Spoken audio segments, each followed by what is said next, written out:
Playing piano takes a lot of coordination.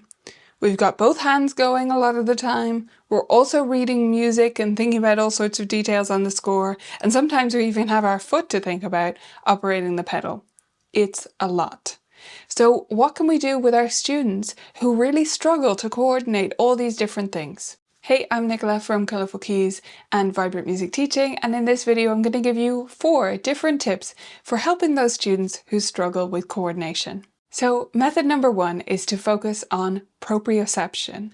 That's the idea of knowing where our body is in space and being able to move to certain spaces without thinking about it. Something we need a lot at the piano. Often students look like they have a reading issue, but they really have a proprioception issue. They're really just not able to translate it into moving their hand because they're not fully aware yet of their individual fingers and all that good stuff. So this little technique is great for helping those students. To do this, just get your student to put their hand on the keys. It can be anywhere, they can pick a key, doesn't matter. Do it one hand at a time. Then get them to close their eyes and call out different things they should play. So first of all, start with just fingers. Finger 1, finger 3. So you're calling it out and they have to play it as quickly as they can. Finger 5. And then come up with combinations. Finger 5, 4, 3. 1, 2, 3. Then try more challenging ones. 2, 4, 5. 2, 4, 1. And make them longer and longer. You see how you can progress from there. Another similar one, let's do this with the left hand. You can do both of these with both hands, is to start on a certain finger and then give them a pattern of steps and skips or intervals and then have them tell you where they ended up, all without opening their eyes. So you tell them to start with finger 1, then you say step down, skip down, step up. What note are you on? Right? So you can continue like that so they get used to knowing where they are in space and just gain confidence with the fact that they do actually know how to press a finger without looking at it. Tip number 2 is to tap things out on your legs. So anytime your student is struggling with two-handed coordination, getting them to tap both hands out, the rhythm with both hands, is extremely useful. And you'll be surprised, a student will be attempting to play something and then you translate it to tapping and they can't do that. And if they can't do that, then adding in, the correct notes, the correct fingers, all that stuff, it's just impossible. There's no way they're going to achieve that. So as an example, it could be 1, 2, and 3, 4. It could be any pattern that you're working on, but you tap it out on both legs, or you can do it on a closed piano lid. You can combine this with working on their fingertip strength by getting them to tap it with their fingers.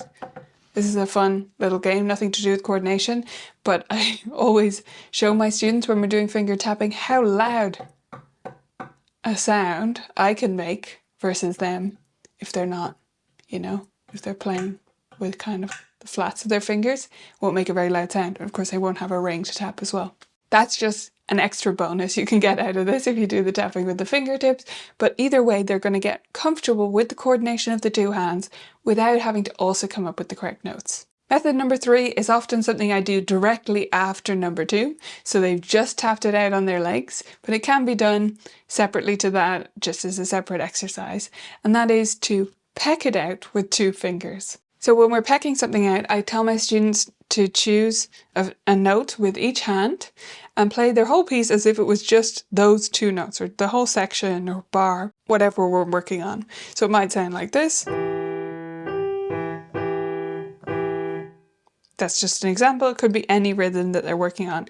But by doing it on just 2 notes like that, you translate it into the piano, but you're still not expecting the coordination of the 2 hands with different fingers and stuff going on. Tip number 4 is for those students who struggle with pedal work, especially in the beginning. I like to split this into 3, as in it's 3 separate movements. Let's think about the components. You've got a right hand, you've got a left hand, and you've got a foot, the right foot. So you have 3 things. Let's try and coordinate just 2 of those. Now, you can work on the piece obviously without the pedal. Most students will do that part. So that's coordinating these 2 hands. You can also work on it with the left hand and the pedal. the right hand and the pedal. The left hand and pedal is usually easier to figure out, so a better step. And then you put the 3 together. So you're giving them an intermediate step between just playing it and then adding all 3 components together. Do each of the combinations of 2s, and then when you bring all 3 together, it's much, much easier. I hope these tips for coordination help you and your students. Do subscribe to the channel here and like this video if you want more ideas like this.